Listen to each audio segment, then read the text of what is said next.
Hello guys, I'm gonna switch it up a bit this time. I'll be casting one of my ZvT games. I'm gonna be saying ZvP a lot because this is what I've been casting the last couple of weeks. I've been practicing my ZvP because it was my worst matchup. I had a 33% win rate versus Protoss, which is really low. My CVC is about 50 to 55%, so that's decent. I'm winning more than I'm losing, and my CVT is usually around 80 to 85% because I'm doing an early base aggression with some Bling bust, which usually kills them. When it doesn't, I'm a bit behind, but I can most of the time recover by doing a decent game. However, this was a game. I tried to do a regular game, I believe, in this one, but we'll see about that.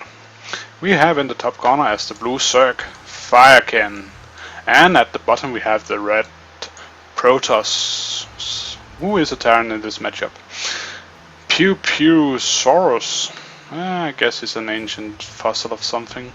Pewpewzorus, I guess it was the first dinosaur with laser beams. I guess that's why they are extinct these days, because lasers were not invented, so they didn't really have anything to kill their prey with, and in the end they died. Shenanigans about comments and stuff, that's all conspiracy theorists. Let's see what this Terran is gonna do. He had an opening with a supply depot. That's pretty common at 9. Then he took it looks like it was a gas first. That's a bit odd, but gas first into a barracks here. We're gonna complete the wall off with a second depot. Usually you see the barracks here and then the supply depot here, and the reason for this is if there's a Bling bust, both of these supply depots will be going down because the Blings will be running in here.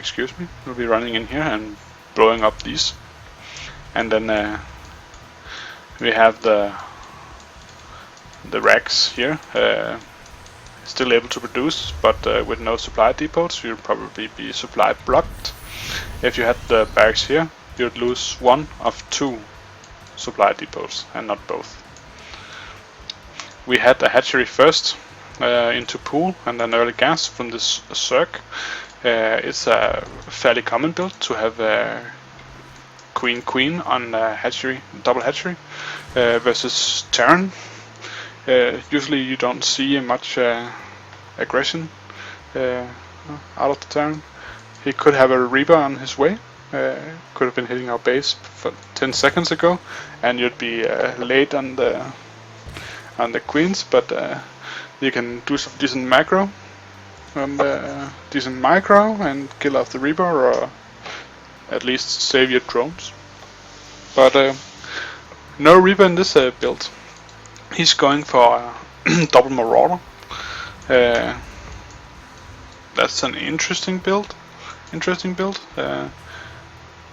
Usually you'd see Marines instead of Marauders. Marauders are pretty expensive, and they are not very good versus Zerglings. They are very good versus Roaches, however.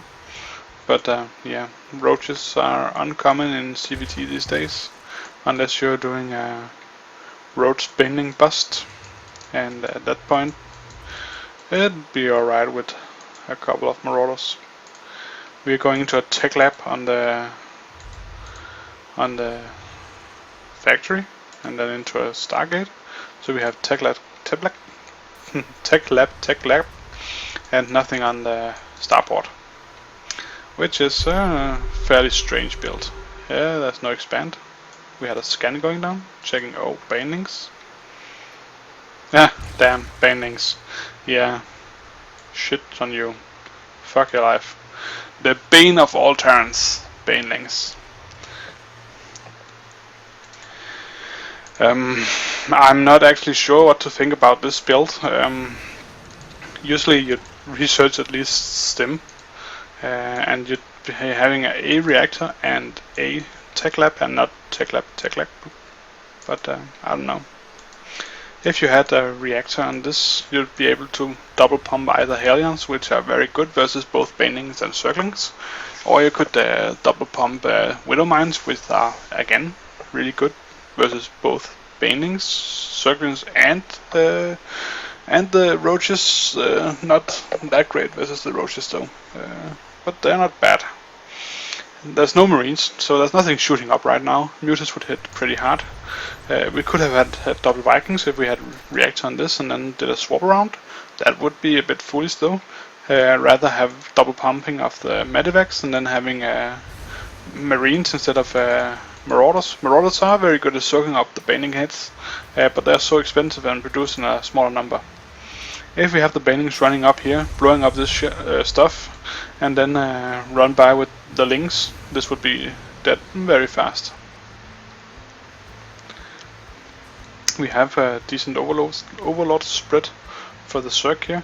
However, if you see a drop, it would be flying from this, probably this way, so it'd go completely unscouted. Maybe it'll be sniffed out by this overlord. This overlord should be around here. Checking for expansion here as well, and this one it's in a decent spot, maybe a slightly more over here or down here.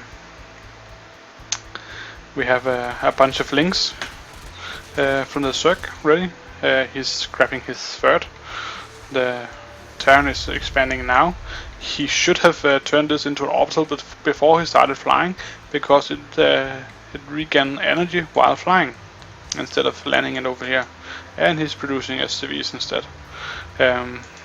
This Terran was a silver leak, I believe, and the Zerg is a platinum leak. So either the losing streak of the Zerg dropped his MMR a lot, but he should be winning this. He's grabbing his third. He's starting to produce workers for it. He's fully saturated on his main and his naturally.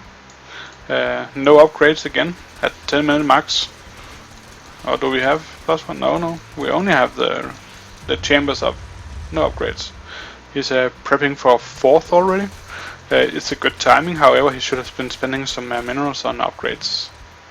And he's not scouting the Terran. He doesn't even know if he has expanded it yet. Nope. He has good map vision, but he has no clue if the Terran is doing anything funky. The Terran is probably a bit scared of stepping out. He heard there were borrowed banelings around, but yeah.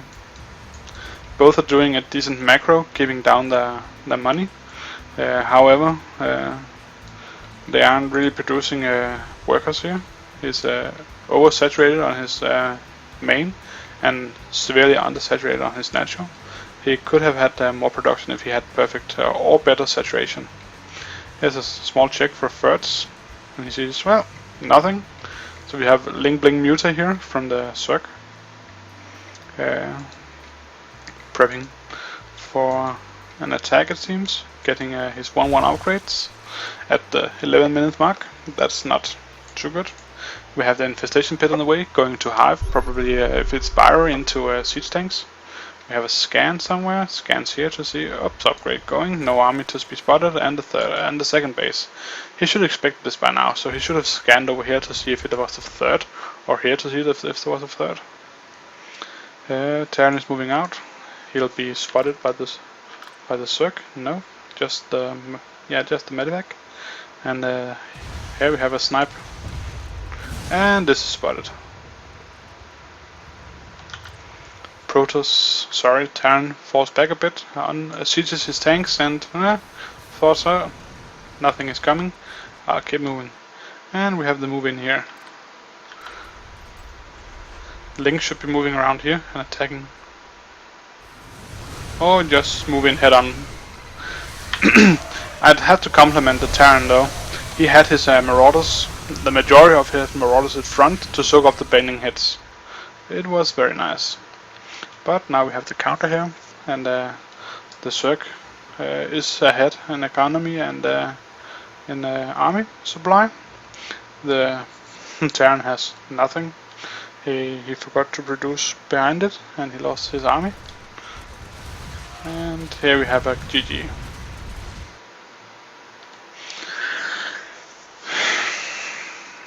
This game was, I'm about to say, interesting. I believe the Zerg did well.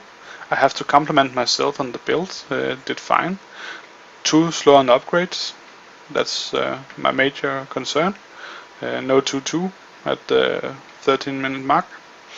3-3 could be on the way. Should be on the way, and we should have a bit better saturation here. Macro hatch is missing. We just have the 4th base. I'd grab the macro hatch and place it here to connect these two with the creep, and that being able to produce more units faster. Being able to produce more units faster also means you can produce workers faster, increasing your income, and that way increasing your money flow. We didn't see any aggression from the Terran. I believe the Terran's opening was the cause of this downfall, and not the way the Zerg played. Doing marauders at first makes you unable to apply much pressure, unless you did a proxy marauder like proxy Rex here, or here. You could see the Overlord flying down here, so if you proxied the barracks here, or the barracks here, you'd be able to move the marauder right into his base before any offensive units would be out.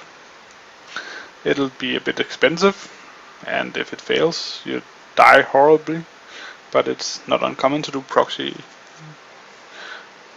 barracks these days as the Terran. Common build is 888, means 8 supply depot, 8 gas, 8 racks, and then do a Reaper, proxy Reapers, and just run in and snipe workers from the Zerg.